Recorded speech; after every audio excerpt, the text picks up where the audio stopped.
की आता हे आंदोलन कसं मोडीत काढायचं. काल एकतीसचा आलेला माणूस सगळ्या महाराष्ट्राला दिशा देतोय आणि निस्वार्थीपणे मराठा समाज त्यांच्या मागे उभा राहतोय.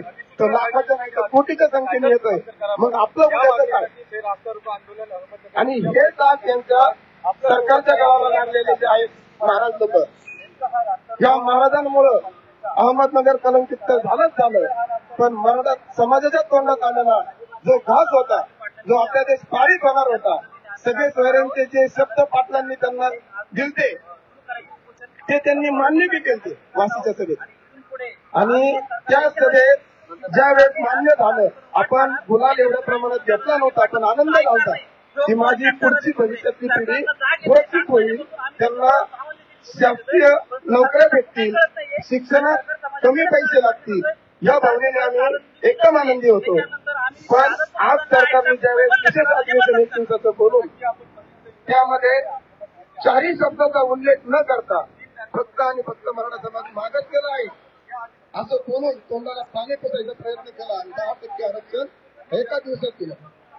पण 4च दिवसात सुप्रीम कोर्टाने ज्यावेळेस सांगितलं तर मराठा मागास कसा हा सिद्ध होऊ शकत नाही आणि त्यामुळं पुन्हा एकदा यांनी हे प्रश्न आरक्षण दिलं हे लक्षात येईल.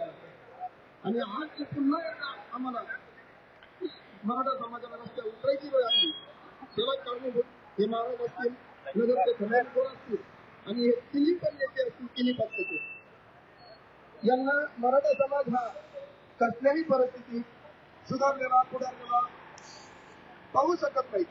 त्याचं कारण असं आहे तर मराठा समाज जर समजा तो पायावर उभा राहिला तर यांच्या सतरंजा, यांच्या चपलाचे जोडे, यांच्या पक्षाचे झेंडे कोण उचलणार, यांना ही भीती आहे. आणि ह्या भीतीपोटी हे राजकीय सगळेच पक्ष मराठ्यांना आरक्षण मिळू देत नाही. त्यामुळे पहिला त्यांचा निषेध करतो आणि शेवट ज्या माणसाने या अहमदनगरचं नाव कलंकित केलंय त्याच्याविषयी तो जिथे राहतो, ज्या गावात असतो त्या गावकऱ्यांनी त्याच्यावर निषेध व्यक्त करून त्याला वाळीत टाकावं, त्याला त्याच्या घरच्यांना समज घालून त्याचं आता तरी तोंड बंद करावं अशी मी अपेक्षा व्यक्त करतो. मुळात ज्या वेळेस संभाजीनगर महाराज आल्यापासून ज्या वेळेस ते शहराध्यक्ष होते त्यावेळेस मी तालुका कार्याध्यक्ष होतो. जवळून पाहिलेले सगळे लोक आहेत संभाजीनगर. मग ते आमचे संजू भोर असतील, महाराज असतील, अजय बारसकर आणि इतर लोक असतील, याच्यामध्ये कलंक लागलेला हे 2 व्यक्ती. पहिला मोर्चा संजू भोरनी फोडला आणि आताचा मोर्चा संजू भोर त्याच्या कारणीभूत आहे का संजू भोरेचा पाठीमागे आहे. आणि अजय महाराजांना पैशाची लालच देऊन महाराजांनी मनोज जरांगे पाटलांच्या विरोधात बोलायला लावलंय. आता तुम्हाला याच्यातल्या सगळ्यात खटखटी सांगतो. महाराजांची जी बाईट चालू होती त्या महाराजांच्या शेजारी एक व्यक्ती बसलेला आहे पांढऱ्या होटाचा. त्या व्यक्तीवर पारद्यांच्या बरोबर असून सोन्याचे ड्रॉप, साखरेचे ड्रॉप करणारे केसेस यांच्यावर आहेत. म्हणजे याच्यातून तुम्हाला कळत आहे बुरखा एक आणि काम वेगळी. यांच्या सवयी आज समाज सर्व उभं पाडणार आहे. कारण आता सुट्टी नाही कोणाची.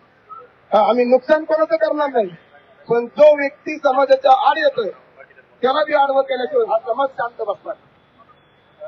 जे शांततेत आंदोलन होतंय, शांततेत रस्ते रोको होते ते यापुढेही शांततेत असतील. कारण अहिंसेच्या मार्गाने केलेलं आंदोलन कधीही विलांबर करतं आणि हिंसा केलेलं आंदोलन ते काही मिनिटापूर्वी असतं.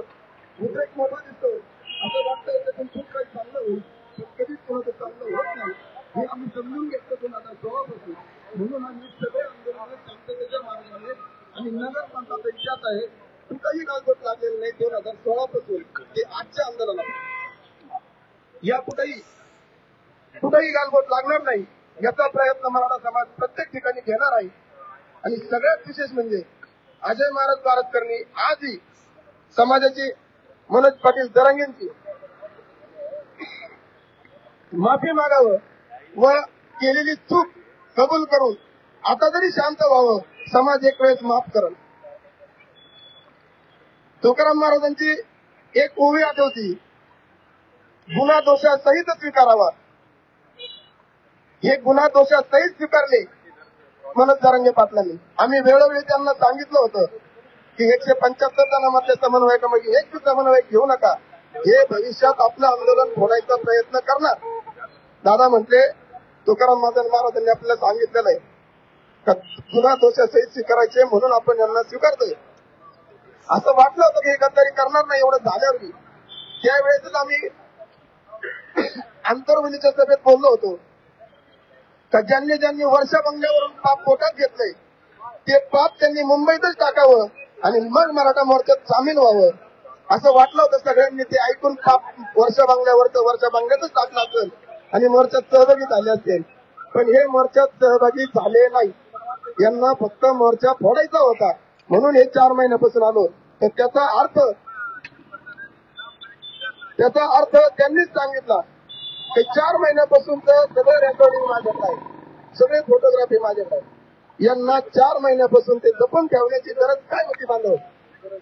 याचं कारण असं आहे का त्यांना कसल्याही परिस्थितीत 4 महिन्यापासून ज्या काही गोष्टी थोड्याफार पुढे मागे होतात त्या गोष्टी जपून ठेवायच्या होत्या आणि त्याच्या विरोधात त्यांना भाष्य करायचं होतं आणि मराठा समाजाचं आंदोलन हे मोडीत काढायचं होतं. हे सरळ उघड दिसतं. काल आजचं आम्ही असू